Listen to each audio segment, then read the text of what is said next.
Hey guys, today we journey back to a time when Australia wasn't the sunburned continent of today, but a sprawling wilderness teeming with creatures so bizarre, you'd think nature was freelancing on a dare. So, before you get comfortable, take a moment to like the video and subscribe, but only if you genuinely enjoy what I do here. And hey, drop your location and local time in the comments. I love seeing how global this little tribe is. You trudge through a dense eucalyptus grove, but the air feels ancient, thicker, wilder. The ground shivers. From the mist lumbers a diprotodon, a wombat the size of a modern SUV. It snorts like a diesel engine, its shaggy coat dusted with ochre soil. Around it, herds of Procoptodon, kangaroos tall enough to dunk, bound like titans across the brush. And there it is, Genyornis, the thunderbird. Nearly 3 meters tall, with drumstick legs and a stare like a disapproving gym teacher. It doesn't fly, it dominates. The air around it smells like old feathers and crushed berries. You can almost hear its wings slice the wind as it charges, more tank than bird. The incredible theme revolves around extraordinary human achievements, natural wonders, and adventurous exploration. Imagine trying to survive here with nothing but a wooden spear and your wits. It's like being dropped into a prehistoric reality show, no cameraman, just a chance of being flattened by a wombat on steroids. And yet, amid the madness, a kind of order. Footpaths hint at well-trodden routes, an early sign of organized human presence. You pass an oddly geometric pattern of stones near a dried creek bed. Could this be some proto-engineering marvel? It sure doesn't look natural. The way they catch the fading light reminds you faintly of a runway aviation grandeur, 46,000 years before the Wright brothers even had a dream. You press deeper into the scrubland, where the air grows humid and heavy with the smell of algae and slow-moving decay. A ripple cuts across a wide billabong, then silence. You edge closer, and the water explodes. Out lunges Mechasuchus, the so-called megacroc, except it's not some lazy, sunbathing croc like you see on postcards. No, this one's the length of a transit van with armor-plated skin and a grin like it's auditioning for a horror movie. You freeze. It stares. Then, with the eerie grace of a creature that knows it owns the place, it slips back into the murk.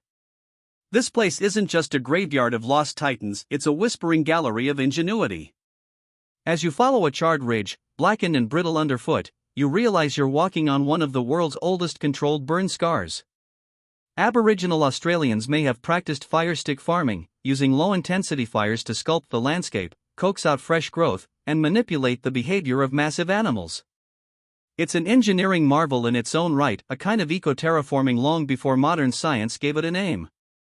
The incredible theme revolves around extraordinary human achievements, natural wonders, and adventurous exploration. You begin to sense that this was no chaotic wilderness. This land was managed, shaped by human intention and ancestral memory, passed down through generations like fire itself. You round a bend and gasp. There, in a clearing, baked into red clay, is what looks like an enormous wing-shaped impression. Could it be an est? A ceremonial ground? Or something far wilder, an ancient signal, etched for the sky? For a moment, with the wind howling just right, it feels like you're standing at a forgotten airfield, a prehistoric control tower echoing with the flaps of wings now long extinct. Aviation grandeur? Possibly. Goosebumps? Absolutely. Ash clings to your boots as you crest a dune, the horizon shimmering with mirage. Below, scattered across the baked earth like forgotten chess pieces, lie the shattered remains of the Pleistocene's most spectacular giants. Ribs the size of fence posts, vertebrae curled like fossilized cinnamon rolls, it's an open-air mausoleum, and science still can't make sense of the tombstone. You kneel beside the massive jawbone of a Procoptodon Goliath, a short-faced kangaroo, taller than any NBA player and more built than a linebacker. This guy didn't hop, it stomped. Its thick tail probably worked like a third leg, letting it pivot like a circus performer balancing on a pogo stick. Talk about biological engineering marvels, this marsupial was basically a tank with fur. You run your fingers through a nearby layer of scorched soil, charcoal, burned seeds, and bones. All over Australia, these burn layers appear alongside sudden disappearances in the fossil record. What happened here? Climate change? Overhunting? Aliens who only liked marsupials? Okay, Probably not that last one, but scientists still can't agree. Some say an abrupt dry spell pushed ecosystems over the edge. Others argue it was us humans who took out the megafauna with a slow, quiet precision. Like an extinction tax, one spear tip at a time. The incredible theme revolves around extraordinary human achievements, natural wonders, and adventurous exploration. But here, nature seems to have lost a chapter one no algorithm, AI, or carbon test can quite translate. Above, vultures circle lazily, like they know more than they're letting on. And off in the distance, where heat waves ripple the sky into a liquid mirage, you spot something, a hill, perfectly symmetrical, too perfect. Could it be a burial mound? A natural formation? Or dare we say an ancient marker guiding something not quite human? Just then, a warm gust of wind pushes through, dry as bone, carrying with it the scent of dust and forgotten time. You shiver, though it's hot. And that sense returns, the feeling that you're not alone in this graveyard. Your boots crunch over flint and scorched grass as you descend into a shallow valley. From above, the landscape seems chaotic, random, but from this vantage point, a pattern begins to emerge. Stone alignments, curving in spirals. Craters filled not with meteorite remnants, but polished rock. What were these? Ceremonial sites? Navigation markers? Or something far more ambitious? You lift your gaze. The clouds overhead part briefly, casting golden light across a carved plateau. And there it is, a series of massive stone grooves, smooth and curved like ancient runways. They're angled precisely, pointing to celestial markers now forgotten. The idea trickles through your mind like cool water. Could these be remnants of prehistoric aviation grandeur? Not machines, no, not metal and fire, but something else. Could giant birds have once taken off from here? Or did early humans use the terrain itself to signal, to summon, to launch dreams into the sky? Enter Pelagornis sandersi, known from other continents but possible kin to Australia's mythical sky beasts. Its wingspan could eclipse a small plane. Imagine that sailing over Uluru at sunrise, blotting out the morning light like a moving eclipse. Today's skies are tame by comparison. You pause at a sunken basin nearby, where massive bird-like footprints are fossilized in stone. 3 toes, each the size of your hand. The stride length suggests something running or maybe taking off. It's enough to make you glance nervously upward, even though you know there's nothing up there. Right? The incredible theme revolves around extraordinary human achievements, natural wonders, and adventurous exploration. The Aboriginal Dreamtime stories speak of sky serpents and feathered shadows, and for a moment, you wonder, were those just stories? Or encoded history, memories of a time when the skies weren't empty, but crowded? And now, as the shadows lengthen and the eerie song of unseen birds echoes across the canyon, you feel it again, the tingling pull at the edge of reason. What if flight existed long before planes, just not in the way we understand? Night begins to lean heavily across the outback, smearing the sky in ink and setting the ancient stones aglow under a silver-dusted moon. You follow a faint trail now, less a path and more a suggestion etched into the earth by generations of footsteps that walk long before roads, before writing, before clocks. These are song lines, Aboriginal memory maps sung into existence to guide, to teach, to remember. And what they remember is troubling. The songs whisper of beasts still out there.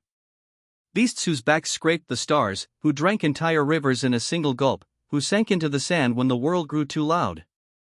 Bunyips, Mulyus, the Ngurundjeri's foes, names that linger like smoke, part myth, part possibility. You reach a rock face where ochre paintings shimmer in your flashlight beam. One figure towers over the others, broad-shouldered, with clawed hands and a face eerily knowing. Beside it is a crude sketch of a man. The scale difference is ridiculous. Unless, of course, it's not. And here's the thing, local rangers still report strange sightings. Massive shadows crossing dirt roads, unexplainable tremors, huge footprints filled with dew by morning. Nothing confirmed, of course. Nothing that makes the news. But enough to feed rumors. Enough to make you look twice at a rustle in the brush. The incredible theme revolves around extraordinary human achievements, natural wonders, and adventurous exploration. You realize now that the line between myth and memory is razor thin, and maybe the giants aren't gone. Maybe they're just really, really good at hide and seek. You sit down on a sun-warmed stone, gazing into the voided black above, where stars blink like ancient eyes. The wind rustles the grass just right, and for a moment, just a moment, you could swear you hear a distant thud. A footfall? A heartbeat? Or maybe it's your own pulse, racing with the idea that out there, somewhere, something enormous still walks. You lean back against the warm rock, your breath slow, steady, sinking with the hush of the land. The stars above blur slightly, not from sleep, but from the overwhelming weight of what you've just walked through. These weren't just bones and footprints. They were echoes. Echoes of a world so vast, so strange, it slips through the cracks of modern science like sand through fingers. And maybe that's the point. Not every mystery needs solving. Some are meant to linger, like the scent of rain on ancient stone or the flicker of wings you never quite see. Maybe the giants didn't disappear. Maybe they just stepped sideways, into a world we no longer understand. And every now and then, when the wind's just right and the night deep enough, we catch a glimpse. The incredible theme revolves around extraordinary human achievements, natural wonders and adventurous exploration, but also something else. Wonder. That rare, golden feeling you get when the world reminds you how little you truly know. So, as you sit here in the stillness, under stars that once watched thunderbirds soar and megacrocs stalk riverbanks, let it all wash over you. The dust. The stories. The unanswered questions. It's okay not to solve them all. Let your last thought be this: the past isn't finished. It breathes, it shifts, it waits. And somewhere out there, just beyond the campfire glow, the giants might still be listening.